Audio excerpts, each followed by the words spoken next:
My name is Telisa and welcome to my channel. I'm going to be starting a playlist, kind of a series on meditation and mantras. And I wanted to preface it with a discussion around those things because I know that those words, meditation, manifesting, karma, can sound like hippy dippy nonsense to a lot of people. And those types of words don't resonate with a lot of people, which I totally understand. A lot of times when I hear people using really hippy dippy sounding words, I can't help but want to roll my eyes because it sounds ridiculous.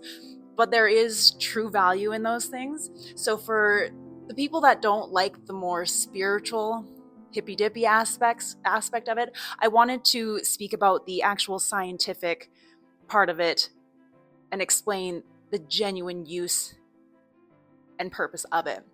So from a more scientific stance, what we're talking about here is our reticular activating system. And I've got a page opened up on my computer. I was reading up on it so I could be as fresh on this as possible to relay accurate information.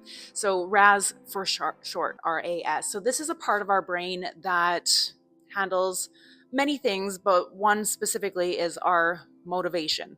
So what our RAS does when we're out walking down the street, it's actively blocking things out of our mind so that we can only take in so much at a time. So what our RAS does is blocks out anything that is not relevant to us in the moment.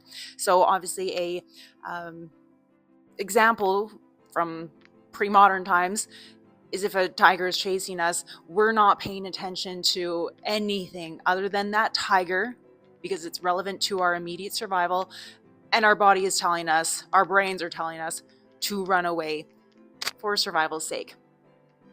So when we're walking down a street, we're not actively taking everything in. We are blocking some things out. And so those really redundant sayings like stop and smell the flowers, they're so well used and so overly used because they're true.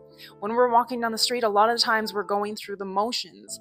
We're not stopping and being mindful in that moment to look at the flowers, enjoy their beauty, take in their scent, because our brains block that unimportant stuff out.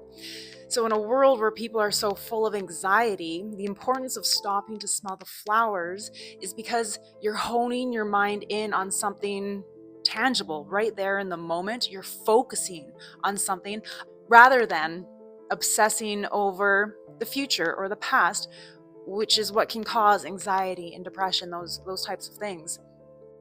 And of course, things coming up in the future matter, but a lot of times we start to obsess over them from an emotional mindset. And when we're emotional, we can't think as rationally and logically. So from that emotional mindset, we're not going to be able to solve our problems. We're only going to spiral, and we have all been there, myself included. I was there yesterday. I spiraled so hard, and I was trying to figure out a solution to a problem I was having from a very emotional, vulnerable mindset, and it was making it worse. So what I had to do was step back. And a method that can be used to help calm ourselves is, of course, breathing, but that's one of those overused things that I think people might roll their eyes at. But there's truth in it. If you stop and slow down your breathing, it calms your nervous system. It brings you into the present moment so you realize right now in this moment, I am safe. I am okay.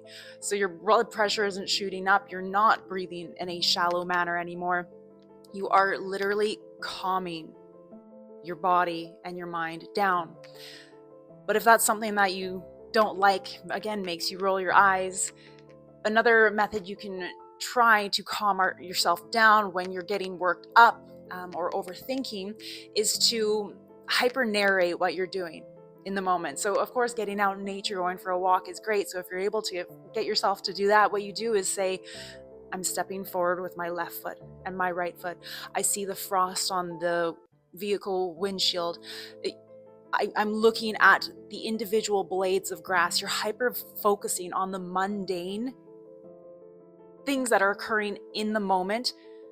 Again, just to hone your mind in so it's not running amok and going haywire, because our minds are very powerful tools and they can get the better of us if we don't practice these things.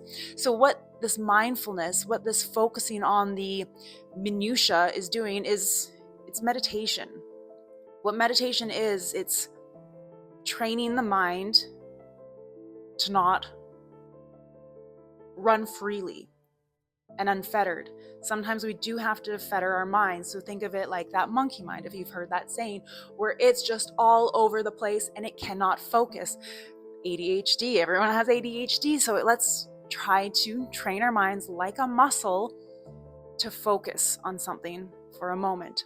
And so what the reticular activating system has to do with this is what we focus on is creating neural pathways in our mind. So if we're constantly telling ourselves that we're always anxious, we're always depressed, that we'll always be fat, we'll always be miserable, you're quite literally smoothing out these neural pathways in the mind.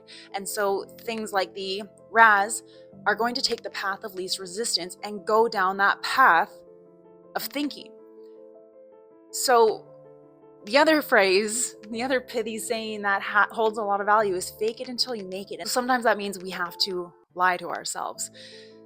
And so if we're constantly telling ourselves, I can't get in shape, I can't control my mind or settle my mind down, we're reinforcing that in our actual minds. That's becoming our truth. And so when people talk about manifesting, it's what they're doing is focusing on changing that narrative in their minds, even if it doesn't feel true right now. If we start telling ourselves, I am someone who takes my health seriously and I can and will get fit, you're kind of faking it till you make it. You're lying to yourselves so that you're forging these pathways in your mind so that eventually it just becomes second nature to think those thoughts, and where your mind goes, your actions, your behavior will follow. So again, if we're constantly telling ourselves negative things, focusing on negative things, that's where our mind is automatically going to go to get out of those ruts, quite literally digging ruts for yourself. To get out of those ruts, to change habits, we need to tell ourselves a different story. So manifesting, meditation, we're just changing our mindset to a healthier one. And there's nothing but benefit from that. Another saying I recently heard that I really liked was, focus on you and you grow. Focus on shit and shit grows. So when there's a shit storm going on around you, if you're focusing on that, that shit storm's only going to get bigger, because that's where you're focusing your energy. That's what your brain is learning, this is important. Whereas if you turn your focus inward on improving yourself, controlling what you can control, not trying to control things that are out of your control, then your mind's going to more often come back to this. And it's going to take practice. And you're going to have to do some of those hippy dippy eye rolling things. But the alternative is being stuck in a horrible, negative, spiraling, anxious mindset where we'll come to the end of our lives and possibly not be very happy with the method that we took. So if meditation and mantras sound ridiculous to you, think of it more scientifically, and that it's actually proven to help us.